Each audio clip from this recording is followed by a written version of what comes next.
In this episode, we shift gears into something that feels small, but can make a big difference when you are in the final stretch of exam prep. Acronyms, and what they really mean in the context of security and trust. As you get closer to a test date, your brain often starts to feel crowded, like you have learned a lot, but you are not always sure what will surface quickly when you need it. Acronyms can help because they compress a big idea into a short label, but acronyms can also hurt because they turn into empty letters if you do not attach them to meaning. The goal here is not to memorize a long list of abbreviations as trivia, but to build fast recall by pairing each acronym with a simple definition, the reason it matters, and the kind of scenario it shows up in. That is what last-mile recall really is: the ability to hear a term, recognize what category it belongs to, and choose the right interpretation without hesitation. To keep this useful in audio form, we will treat each acronym as a quick mental hook, and we will connect it to the bigger story of governance, risk, incident response, and secure operations that this certification expects you to understand. Before we continue, a quick note. This audio course is a companion to our course companion books. The first book is about the exam and provides detailed information on how to pass it best. The second book is a Kindle-only ebook that contains 1,000 flashcards that can be used on your mobile device or Kindle. Check them both out at cyber.Author.me in the Bare Metal Study Guide series. A good way to approach acronym recall is to group acronyms by what job they do in a security conversation, because your brain remembers meaning better than it remembers random letters. Some acronyms name frameworks and guidance that shape policies and controls. Some name core security goals and concepts. Some name processes for managing risk, and some name technologies or operational practices. When you hear an acronym on an exam, you can often infer the right answer by identifying which category it belongs to, even if you feel a little unsure about the exact expansion. That is also why acronyms tend to appear in questions that test your ability to reason rather than your ability to recite. A question might use an acronym as a shortcut to point you toward a concept, like identity verification or vulnerability management, and then ask what action is most appropriate. If you treat acronyms as category labels, you can move faster and reduce the chance of being tricked by answers that sound familiar but do not fit the concept. That mindset makes this part of studying less stressful and more practical. Let's start with a foundational concept acronym that appears across many parts of security: confidentiality, integrity, availability, CIA. CIA is a classic way to describe the three core goals of information security, and many security controls exist to protect one or more of these goals. Confidentiality is about preventing unauthorized disclosure of information. Integrity is about preventing unauthorized or accidental modification, and availability is about ensuring systems and data are usable when needed. On an exam, if a question describes data being exposed to people who should not see it, that points to confidentiality. If it describes records being altered or corrupted, that points to integrity. If it describes outages, denial of service, or inability to access resources, that points to availability. The trick is to remember that many real events touch more than one goal. So the question often asks what goal is most directly impacted or what control best addresses the primary issue. CIA is not a checklist. It is a lens for interpreting incidents and choosing appropriate protections. Another key concept acronym is Role-Based Access Control, RBAC, which is a way of granting access based on roles rather than on individual-by-individual decisions. RBAC matters because it reduces complexity and improves consistency, especially in organizations where many people need similar access. Instead of giving every person a unique set of permissions, you define roles like help desk, developer, or finance analyst, then map permissions to those roles. On an exam, RBAC often appears in questions about least privilege and access management, where the goal is to reduce risk by ensuring people only have the access they need. RBAC also connects to the idea of separation of duties, because roles can be designed so that no single role can complete a sensitive process alone. The risk that RBAC helps prevent is uncontrolled permission sprawl, where people accumulate access over time and never lose it when their job changes. When you see RBAC in a question, think about consistency, manageability, and limiting access through organized roles. Now consider a family of acronyms related to risk thinking and governance, because governance is a major theme in security leadership and operational trust. Risk Management Framework, RMF, is a term that points to a structured approach for assessing, selecting, implementing, and monitoring security controls based on risk. Even if an exam does not require you to recite a specific step-by-step framework, the concept matters because it emphasizes that controls should be chosen deliberately and revisited over time. Another governance-oriented acronym you may encounter is Key Performance Indicator, KPI, which refers to a measurable value used to track progress toward a goal.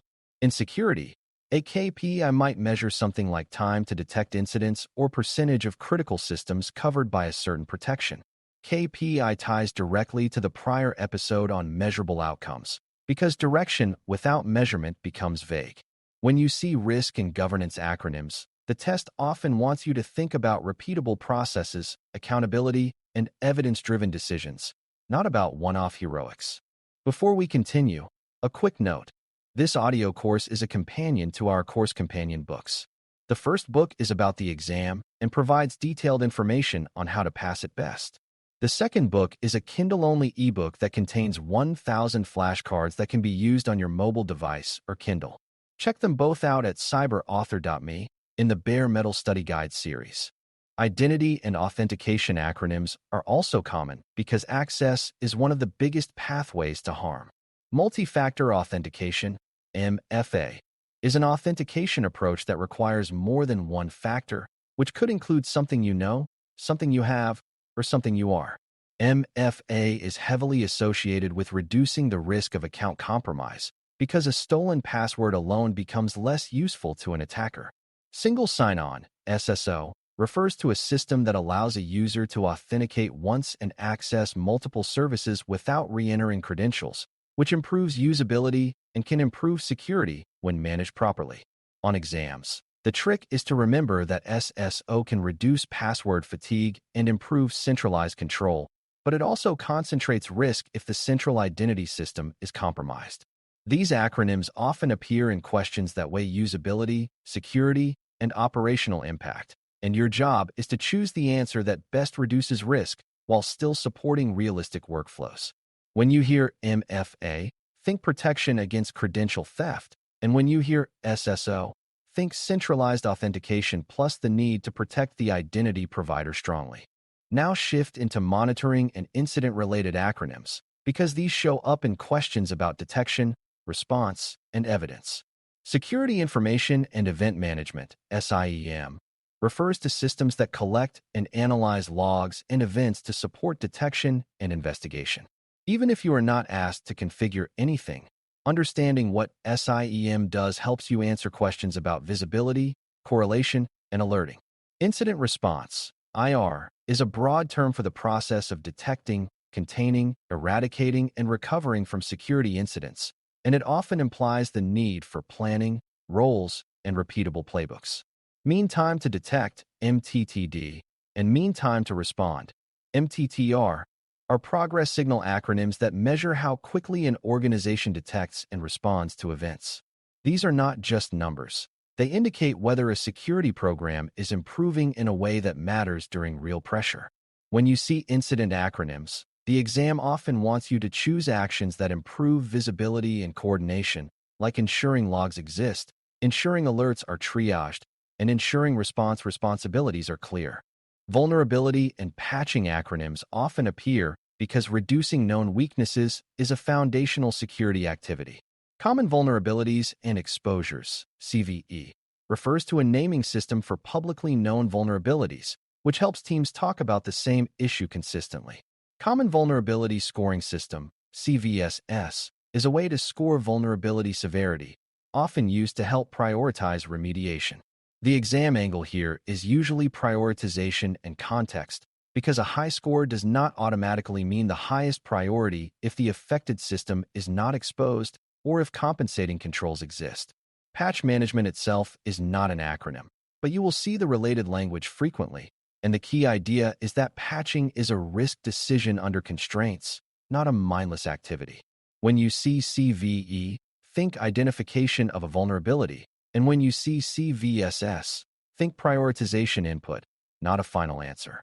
Questions might test whether you understand that vulnerability management includes inventory, assessment, prioritization, remediation, and verification, even if only one piece is mentioned directly. It is also useful to recognize acronyms related to data protection and cryptography, because those are core to trust. Transport Layer Security, TLS, refers to the protocol commonly used to protect data in transit, such as between a browser and a server. Public Key Infrastructure, PKI, refers to the systems and processes that manage digital certificates and enable trust through asymmetric cryptography. You do not need to dive into math to recall what these mean in exam terms, but you should connect them to what problem they solve.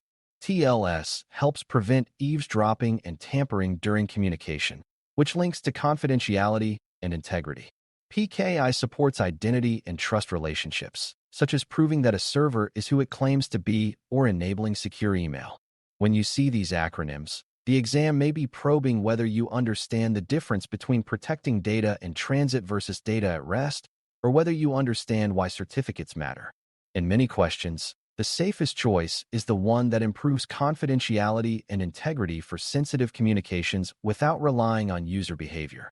Because this certification also emphasizes governance and policy, you may see acronyms connected to standards and guidance bodies, and it helps to know what role those bodies play. National Institute of Standards and Technology, NIST, is often referenced as a source of frameworks and guidance for security controls and risk management. International Organization for Standardization, ISO, often refers to standard families that guide security management and operational practices. The point for exam recall is not to memorize the full catalogs, but to recognize that these acronyms signal structured guidance and that policies and controls should be grounded in recognized best practices. If a question asks what kind of document or framework would support building a consistent security program, answers linked to NIST or ISO often indicate broadly accepted approaches. The exam may also use these acronyms to distinguish between ad hoc practices and mature governance. When you hear these terms, think about repeatability, documentation, and lifecycle management rather than one-time fixes. Finally, to make acronym recall fast under pressure, you should train yourself to do 3 quick mental moves whenever an acronym appears. First, identify what category it belongs to, like identity, monitoring, governance, or risk. Second, state a plain language meaning for it in your own words, without relying on the letters. Third, connect it to a typical decision point, such as what problem it helps prevent or what outcome it improves. This approach keeps acronyms from becoming dead memorization and turns them into usable knowledge.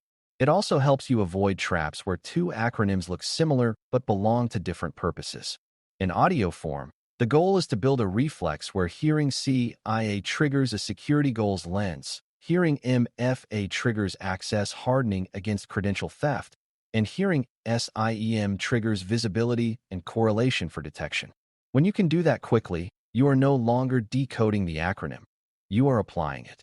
As we close, remember that acronyms are not the content of security. They are the labels we use to talk about security content efficiently.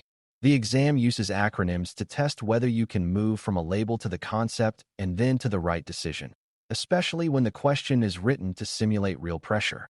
If you practice pairing each acronym with a clear meaning, a reason it matters, and a scenario where it applies, you create last-mile recall that is fast and reliable. You also reduce anxiety because the letters stop feeling like a wall and start feeling like a doorway into understanding. Keep your focus on categories, meaning, and application, and you will find that acronyms become one of the easiest parts of the exam rather than one of the most intimidating. When test day arrives, the goal is not to remember everything perfectly, but to recognize what you know quickly and use it to choose the best answer with confidence. Thanks for listening. For more audio courses, daily newsletters, and more, please visit baremetalcyber.com.